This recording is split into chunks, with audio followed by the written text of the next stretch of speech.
Hey, welcome to the Degenerate Nation podcast. Yeah, woo, everyone's excited in Namibia and Cambodia and parts unknown. How are you doing, Wendy? I was just doing a little dance. Yeah, do a little dance, Make make a a bit little of love. love. Talk about your feelings tonight. Your feelings tonight. Yeah. Yeah, you have to dance to get down It's a these Cinco bus de rides. Julio and it's back to seriousness, right? For like a minute. Oh, You want to bait and switch them oh. again? Why not? All right. So what do you want to ask me? We were talking off mic a little bit. I'll I let you want to know how lead your in. therapy's been going. Yeah. Oh Yeah. yeah, well it's been good. Looking forward to it.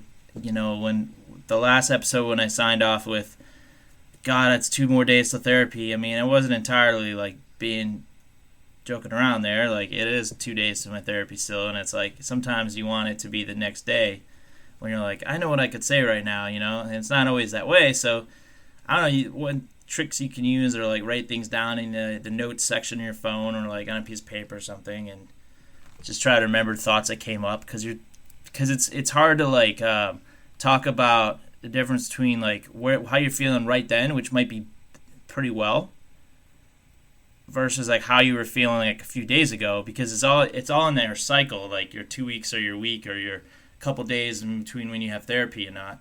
And you want to catch all the important pertinent parts, So it's tested my one of my weaknesses, which is organization, um, like organizing thoughts. Because my old psychiatrist, I would just talk and talk. It would be like talk therapy. It doesn't do fucking shit. Like straight up talk therapy doesn't do a goddamn thing for me.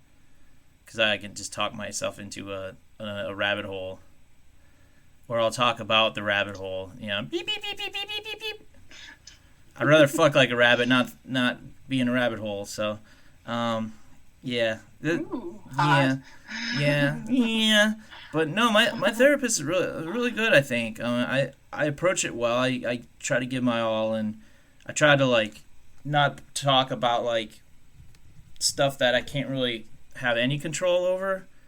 Like I'm trying not to talk about like when we first knew each other. There was that the girl that I would talk about, because it would still bother me, but I started to realize like it's always gonna bother me if I even bring it up, and Mhm. it's supposed to bother you because when something, if you think you want something or someone and it gets away for any reason, even if it's like voluntarily, it seems like it might bother you for a while or forever, and you just have to deal with it.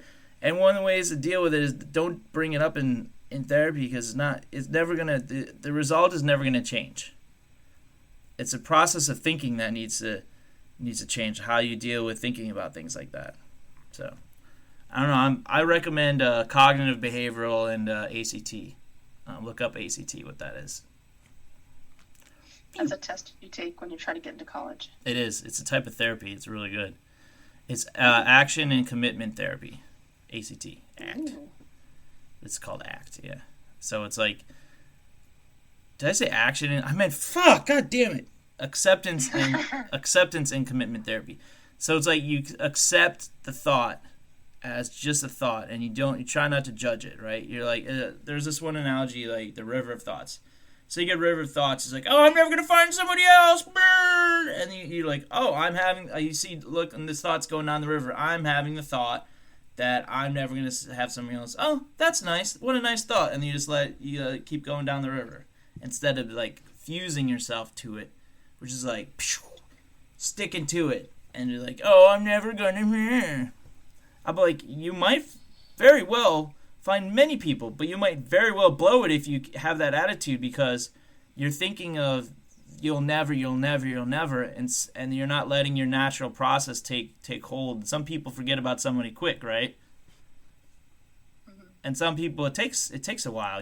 It's like, if they were married to them or they died or they're just someone like me that was neither of those things, but still it's like what you attached that person to the possibility that you were looking for rather than it was that person that's the person for you. And that could be a tough thing to let go of or to deal with, like even in therapy. So you have to like not bring it up very often and just like, look, I don't know how to fix this because maybe it doesn't need fixing. Maybe I'm just melancholy naturally and it'll go away until when the next person that comes around that I latch onto and it doesn't work with, and then I can replace her with that person. Or I've already found the person that hurts the most with, so everything else is going to be fucking gravy after that. You gotta look on the bright side sometimes. It's like, I'm not going to be more miserable with the next person or after the next person because of that. That level of misery is hard to surpass of it, not working out and feeling like you lost a part of yourself because something didn't work out perfectly according to plan when you were already feeling very low in the first place. So, yeah. Any more questions about therapy? Like, because I'm like, I could talk about it all day. That's all right. I have a comment. Yes, what's a comment? I think about thoughts like a big ball of mashed potatoes. Yeah? Yeah, that's how I think about them. You have your nice little balls, and sometimes it's a nice formed sphere, and sometimes you actually can push it into a square, or you can make maybe a fake wiener out of it if you'd like. A fake wiener? And yeah, my wiener or mashed potatoes. Anyway, you can form your thoughts into any shape you'd like. They're still your thoughts. They're still there. Yeah. There's still the same amount of them. Yeah. You like to play with your food, whether girl. You decide to eat your thoughts and then move on. Mm-hmm. Or let's say you want to form them into a different shape. Yeah. Or if you want them to just totally mess with somebody's day and you want to throw them at them and they go splut, you can share your thoughts this way. Yeah, that's one way to share it. You could pass your thoughts to your neighbor. You want some of my mashed potatoes? Would you like a bite? Did you like a bite of my crippling depression? Yeah. Or would you like a bite of my my desire to be a furry? What would you like? Yeah, if you play with your mashed potatoes too much, they do get furry, especially if you own cats. Oh, anyway. God, cats is... I think about cats, so that makes sense. I think about my cat all the time. Where's my cat? Where's my cat? What's she doing? How's she feeling? Does she want me to hug her? I want mashed potatoes. I want a bitch.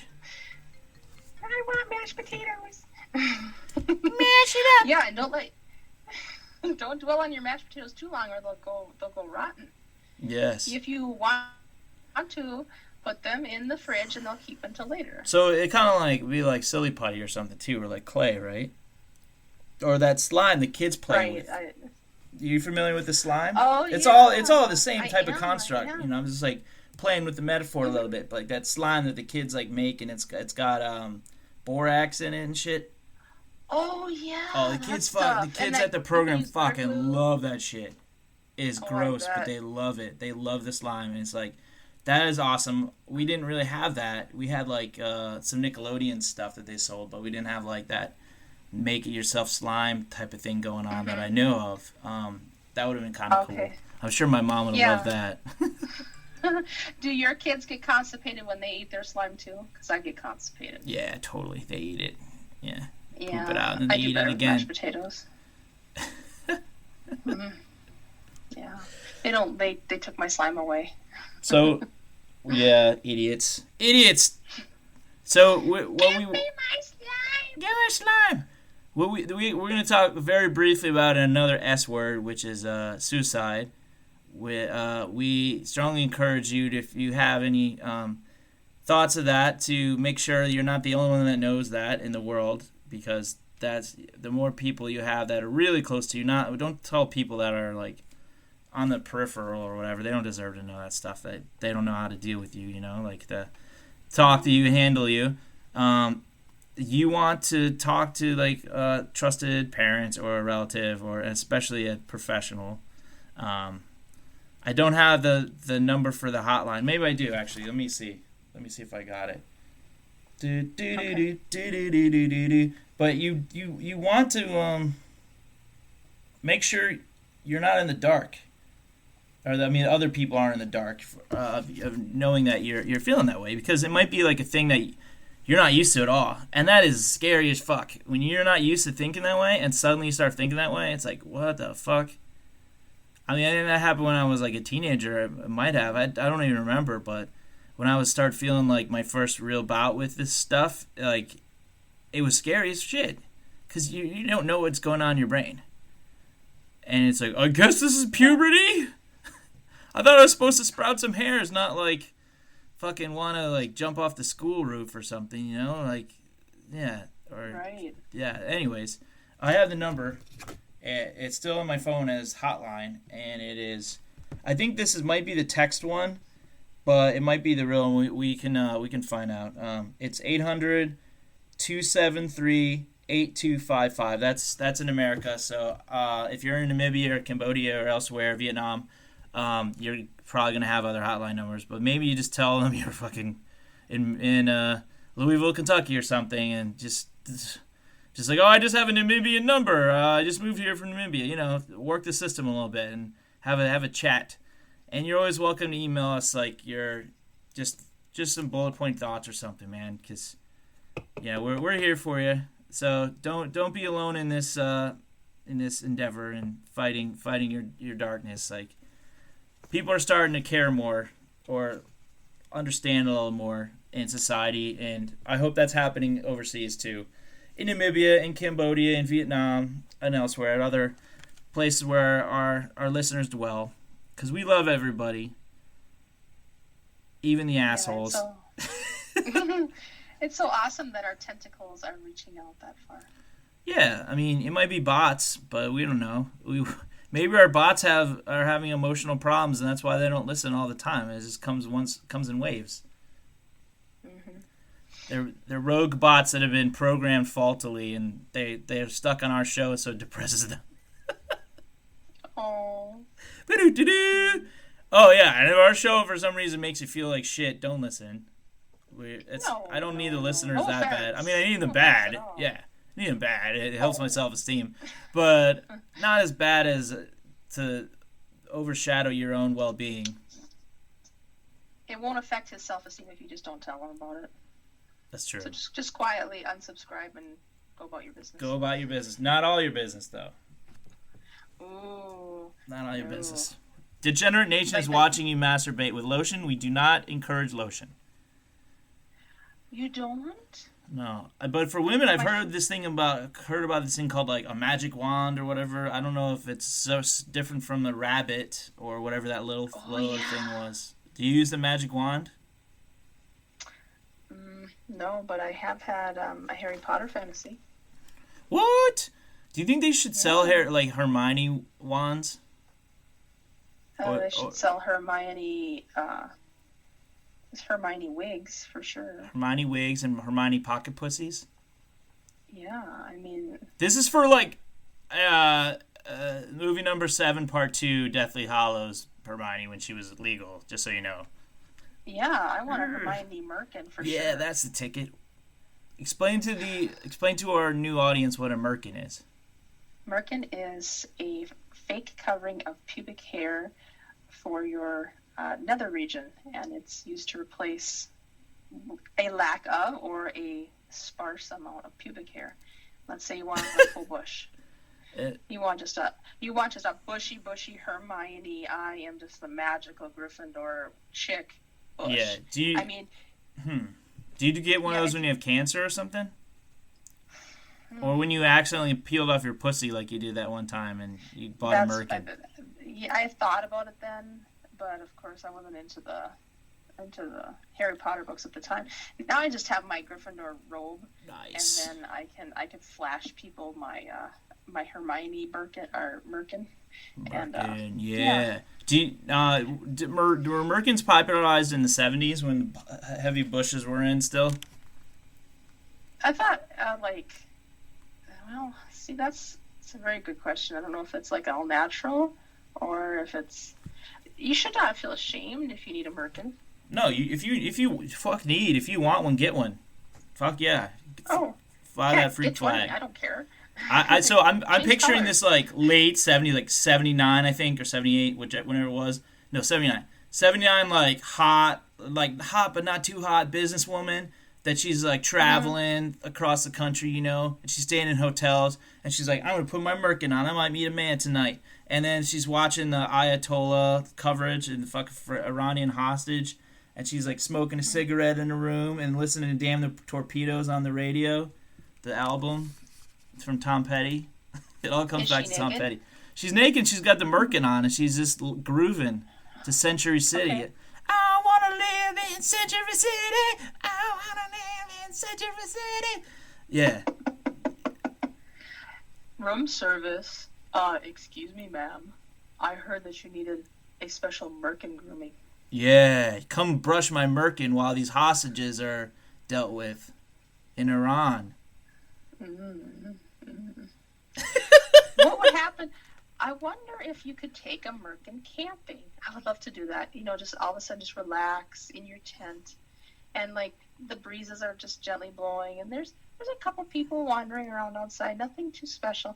But there's that special guy that you've always had your eye on every year at the same campground. He finally walks by. And you've proudly decided to lay down on your sleeping bag.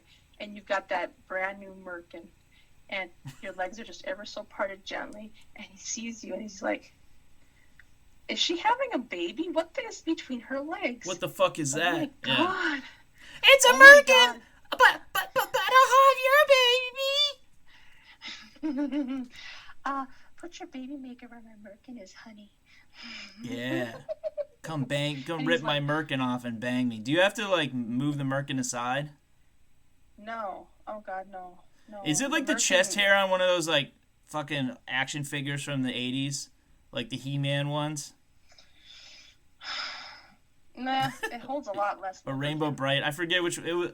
I'll have to find a picture. I'm too lazy. Let's be honest. I'm not gonna find a picture. But I had it, and it was like it looked like fur of like what's that Snuffleupagus fur, but on like an action like a built like action figure like alien thing. And really losing the joke. I don't know, but I'm getting wet. You talking about? As long as you're getting wet, that's part of the goal every episode. Holy balls! Like, wouldn't that be hot if that guy actually went into the tent with that girl, and she's got her Merkin display in the back, and she chose that special one to lure him in, and he sees all the other Merkins, and he's looking at the one that's on her pubic area, and she's looking at those, and she's like, "Yeah, go ahead."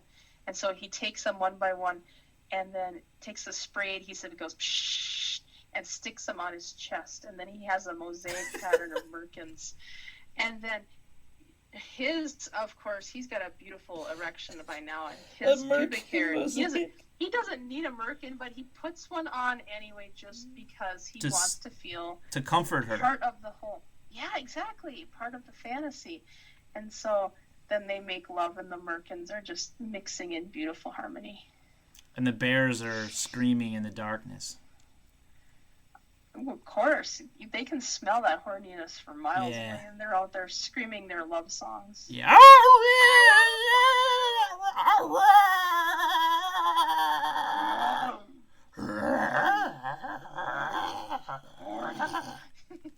Me so horny, I'm a big bear. Oh, I'm a bear in heat. Big without warning. My appetite for sex. Me so horny.